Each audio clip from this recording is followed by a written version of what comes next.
campaigns of Kenaz. After these preparations, Kenaz took the field against the enemy with 300,000 men. The first day he slew 8,000 of the foe, and the second day 5,000. But not all the people were devoted to Kenaz. Some murmured against him, and calumniating him said, "Kenaz stays at home, while we expose ourselves on the field." The servants of Kenaz reported these words to him. He then ordered the 37 men who had railed against him to be incarcerated, and he swore to kill them, if God would but grant him assistance for the sake of his people. He then assembled 300 attendants, supplied them with horses, and told them to prepare to make a sudden attack during the night, but to tell no one of the plan. The scouts sent ahead reported that the Amorites were too powerful to risk an engagement. Kenaz, however, refused to be turned away. At midnight, he and his 300 trusty attendants advanced on the Amorite camp. When close, he commanded his men to halt, but to resume their march and follow him when they heard the trumpet sound. If the trumpet was not heard, they were to return home. Alone, Kenaz ventured into the very camp of the enemy. Praying to God fervently, he asked that a sign be given him. "Let this be the sign of the salvation you will accomplish this day. I will draw my sword from its sheath and brandish it so that it glitters in the camp of the Amorites. If the enemy recognizes it as the sword of Kenaz, then I shall know you will deliver them into my hand. If not, I shall understand that you have not granted my prayer, but intend to deliver me into the hand of the enemy for my sins." Then he heard the Amorites say, "Let us proceed to give battle to the Israelites, for our sacred gods, the nymphs, will cause their defeat." When Kenaz heard these words, the Spirit of God came over him. He arose and swung his sword above his head. Scarcely had the Amorites seen it gleam in the air when they exclaimed, "This is the sword of Kenaz, who has come to inflict wounds and pain. But we know that our gods will deliver them into our hands. Up, then, to battle." Knowing that God had heard his petition, Kenaz threw himself on the Amorites and mowed down 45,000 of them, and as many perished at the hands of their own brethren, for God had sent the angel Gabriel to his aid, and he struck the Amorites blind, so that they fell on one another. On account of the vigorous blows dealt by Kenaz on all sides, his sword stuck to his hand. A fleeing Amorite, whom he stopped to ask him how to loose it, advised him to slay a Hebrew and let his warm blood flow over his hand. Kenaz accepted his advice, but only in part. Instead of a Hebrew, he slew the Amorite himself, and his blood freed his hand from the sword. When Kenaz came back to his men, he found them sunk in profound sleep, which had overtaken them so that they might not see the wonders done for their leader. They were not a little astonished on awakening to behold the whole plain strewed with the dead bodies of the Amorites. Then Kenaz said to them, "Are the ways of God like the ways of man? Through me the Lord has delivered his people. Arise now and go back to your tents." The people recognized that a great miracle had happened, and they said, "Now we know that God has wrought salvation for his people. He has no need of numbers, but only of holiness." On his return from the campaign, Kenaz was received with great rejoicing. The whole people now gave thanks to God for having put him over them as their leader. They wanted to know how he had won such a great victory. Kenaz only answered, "Ask those who were with me." His men were thus forced to confess that they knew nothing, only that on awakening they had seen the plain full of dead bodies, without being able to account for their being there. Then Kenaz turned to the 37 men imprisoned before he left for the war, for having cast aspersions on him. "Well," he said, "what charge have you to make against me?" Seeing that death was inevitable, they confessed that they were the sort of sinners that should be executed, and God had surrendered them to Kenaz on account of their misdeeds. They too were burned with fire. Kenaz reigned for a period of 57 years. When he felt his end draw near, he summoned the two prophets, Phinehas and Jabez. together with the priest Phinehas, the son of Eleazar. To these he spoke, I know the heart of this people. It will turn from following after the Lord. Therefore, I testify against it. Phinehas, the son of Eleazar, replied, As Moses and Joshua testified, so I testify against it. For Moses and Joshua prophesied concerning the vineyard, his people, about the beautiful planting of the Lord, but they pretended not to know who had planted it, and did not acknowledge him who cultivated it, so that the vineyard was destroyed and brought forth no fruit. Kenaz broke into loud wailing, and with him the elders and the people, and they wept until evening, saying, It is for the foolishness of the sheep that the shepherd must perish. May the Lord have compassion on his inheritance, that they may not work in vain. The Spirit of God then descended on Kenaz, and he beheld a vision. He prophesied that this world would continue to exist only 7,000 years, to be followed by the kingdom of heaven. These words spoken, the prophetical spirit departed from him, and he forgot what he had uttered during his vision. Before he passed away, he spoke once more, saying, If it is rest the righteous obtain after death, it is better for them to die than live in this corrupt world and see its inequities. As Kenaz left no male heirs, Zebul was appointed his successor. Mindful of the great service Kenaz had performed for the nation, Zebul acted a father's part toward the 3 unmarried daughters of his predecessor. At his insistence, the people assigned a rich marriage portion for each of them, and they were given great domains as their property. The oldest of the 3, Ethema, he married to Elsaphon, the second, Phila, to Odiel, and the youngest, Zilpah, to Doel. Zebul then instituted a treasury at Shiloh. He had the people bring contributions of silver or gold, but they were to take care not to bring anything that had originally belonged to an idol. His efforts were crowned with success. The free will offerings to the temple treasury amounted to 20 talents of gold and 250 talents of silver. Zebul's reign lasted 25 years. Before his death, he admonished the people solemnly to be God-fearing and observant of the law. Othniel. Othniel was a judge of a very different type. His contemporaries said that before the son of Joshua went down, the son of Othniel, his successor in the leadership of the people, appeared on the horizon. The new leader's name was Judah. Othniel was one of his other handles, as Jabez was another. Among the judges, Othniel represents the class of scholars. His acumen was so great that he was able, by dint of dialectic reasoning, to restore the 1700 traditions which Moses had taught the people, and which had been forgotten in the time of grieving for Moses. Nor was his zeal for the promotion of the study of the Torah inferior to his learning. The descendants of Jethro left Jericho, the district assigned to them, and journeyed to Arad, just to sit at the feet of Othniel. His wife, the daughter of his half-brother Caleb, was not so well pleased with Othniel. She complained to her father that her husband's house was bare of all earthly goods, and his only possession was knowledge of the Torah. The first event to be noted in Othniel's 40 years' reign is his victory over Adoni-Bezek. This chief did not occupy a prominent position among the Canaanite rulers. He was not even accounted a king. Nevertheless, he had conquered 70 foreign kings. The next event was the capture of Luz by the Israelites.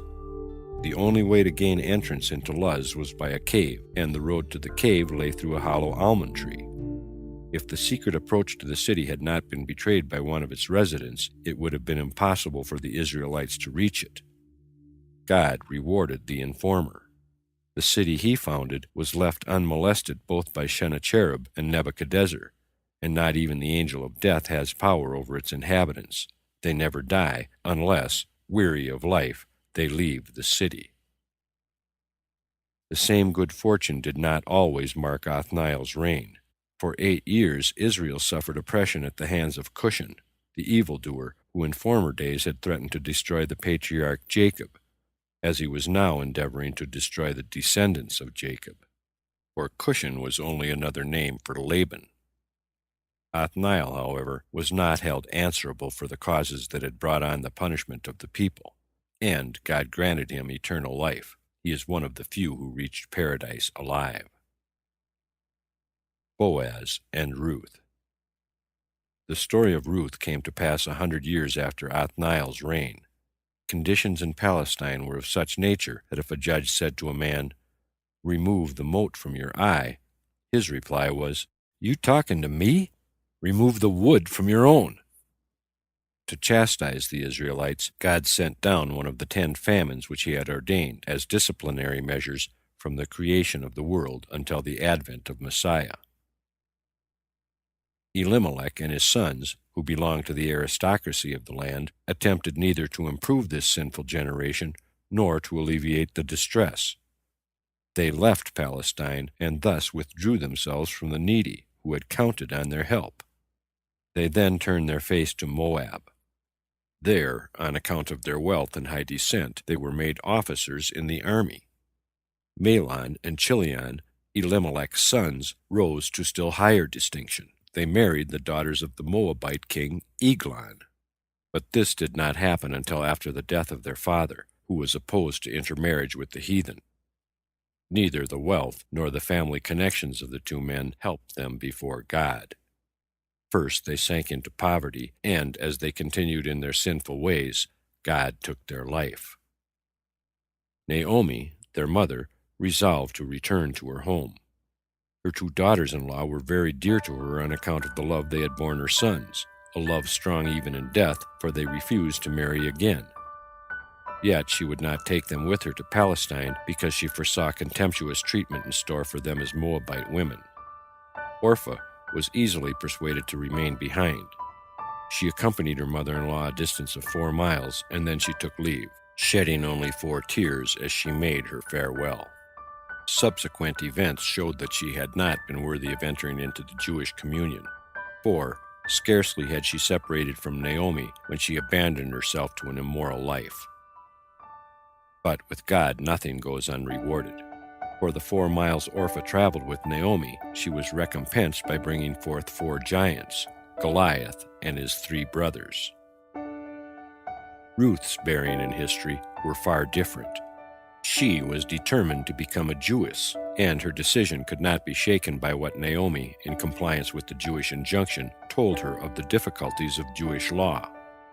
Naomi warned her that the Israelites had been enjoined to keep Sabbaths and holy days, and that the daughters of Israel were not in the habit of frequenting the theaters and circuses of the heathen. Ruth only then affirmed her readiness to follow Jewish customs. And when Naomi said, "We have one Torah, one law, one command. The Eternal, our God, is one, and there is no one beside him," Ruth answered, "Your people shall be my people, your God, my God." So the 2 women journeyed to Bethlehem. They arrived there on the very day on which the wife of Boaz was buried, and the people of the funeral saw Naomi as she returned to her home. Ruth supported herself and her mother-in-law sparsely, with the ears of grain which she gathered in the fields. Association with so pious a woman as Naomi had already exercised great influence on her life and ways. Boaz was astonished to notice that if the reapers let more than 2 ears fall, in spite of her need she did not pick up more than 2, for the gleaning assigned to the poor by law does not refer to quantities of more than 2 ears, inadvertently dropped at one time. Boaz also admired her grace, her decorous conduct, and her modest demeanor. When he learned who she was, he commended her for her attachment to Judaism. To his praise she returned, "Your ancestors found no delight even in Timnah, the daughter of a royal house. As for me, I am a member of a low people, abominated by your God and excluded from the assembly of Israel." For the moment, Boaz failed to recollect the Halakah, bearing on the Moabites and Ammonites.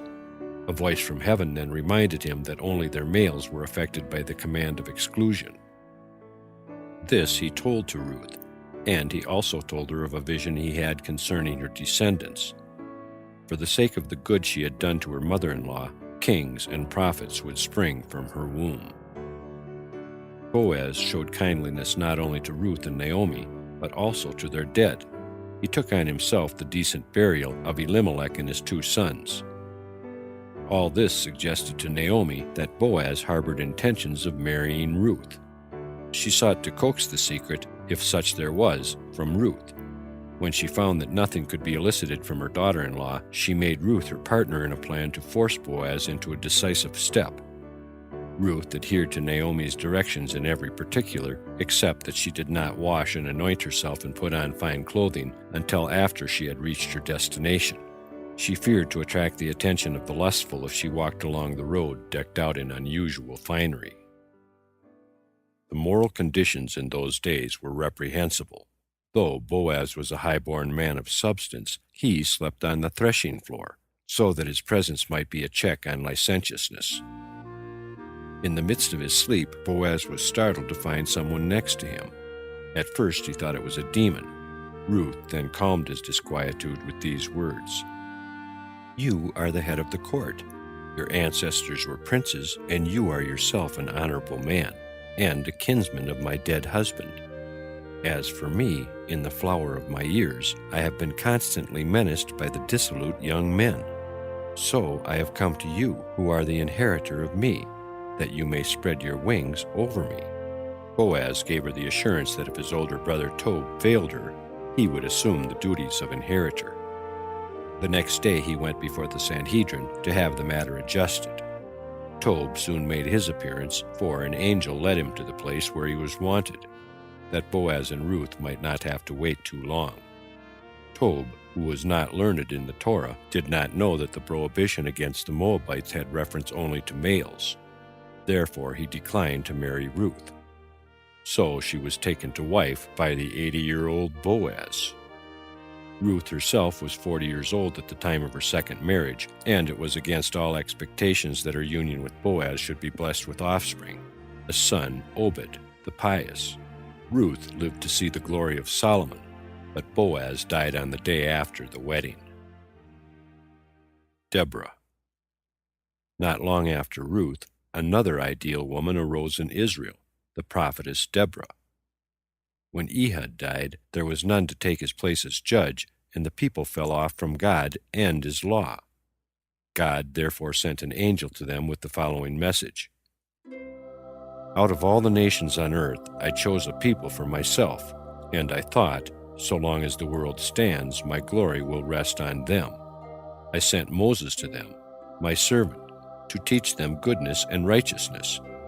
But they strayed from my ways, and now I will arouse their enemies against them to rule over them, and they will cry out, 'Because we abandoned the ways of our fathers, this has come over us.' Then I will send a woman to them, and she will shine for them as a light for 40 years. The enemy who God raised up against Israel was Jabin, the king of Hazor, who oppressed them sorely. But worse than the king himself was his general Sisera, one of the greatest warriors known in history. When he was 30 years old, he had conquered the whole world. At the sound of his voice, the strongest of walls fell in a heap, and the wild animals in the woods were chained to the spot by fear. The proportions of his body were vast beyond description. If he took a bath in the river and dived beneath the surface, enough fish were caught in his beard to feed a multitude, and it required no less than 900 horses to draw the chariot which he rode. To rid Israel of this tyrant, God appointed Deborah and her husband Barak. Barak was an ignoramus, like most of his contemporaries. It was at times singularly deficient of scholars. In order to do something meritorious in connection with the divine service, he carried candles, at his wife's insistence, to the sanctuary, where he was called Lipidoth, flames.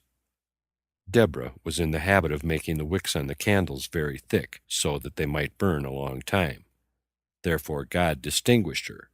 He said, "You take pains to shed light in my house, and I will let your light, your flame, shine abroad in the whole land." Thus it happened that Deborah became a prophetess and a judge. She dispensed judgment in the open air, for it was not becoming that men should visit a woman in her house. Prophetess though she was still subject to the frailties of her sex.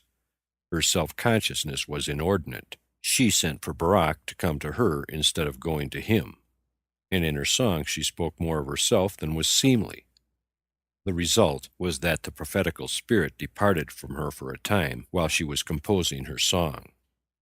The salvation of Israel was effected only after the people, assembled on the Mount of Judah, had confessed their sins publicly before God and besought his help.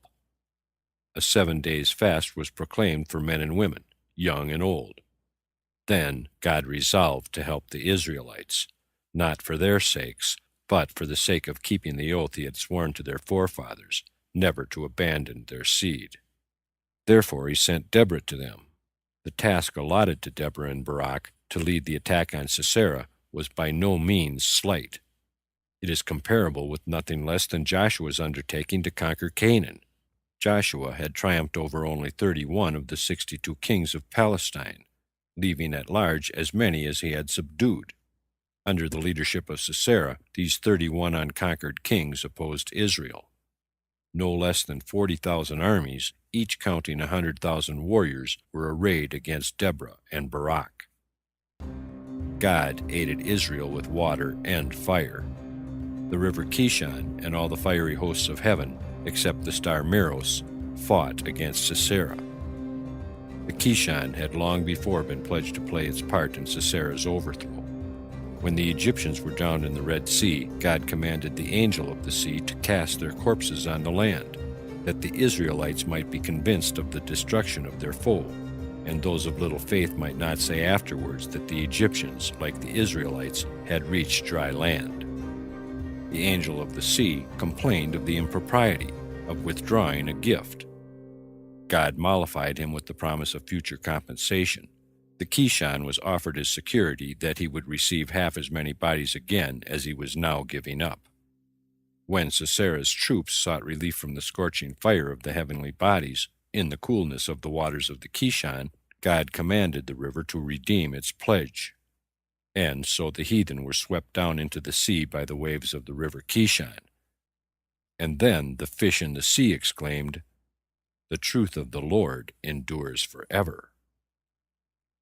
Sisera's lot was no better than that of the men. He fled from the battlefield on horseback after witnessing the annihilation of his vast army. When Jael saw him approach, she went to meet him arrayed in rich garments and jewels. She was unusually beautiful, and her voice was the most seductive ever a woman possessed. These are the words she addressed to him: "Enter and refresh yourself with food, and sleep until evening. Then I will send my attendants to accompany you, for I know you will not forget me, and your recompense will not fail." When Sisera, stepping into her tent, saw the bed strewn with roses, he resolved to take her home to his mother as wife, as soon as his safety was assured. He asked her for milk to drink, saying, "My soul burns with the flame which I saw in the stars contending for Israel." Jael went to milk her goat, all the time supplicating God to grant her his help. "I pray to you, O Lord, strengthen your maidservant against the enemy. By this token shall I know that you will aid me, if, when I enter the house, Sisera will awaken and ask for water." Scarcely had Jael crossed the threshold when Sisera awakened and begged for water. Jael gave him wine mixed with water, which caused him to again drop into a sound sleep.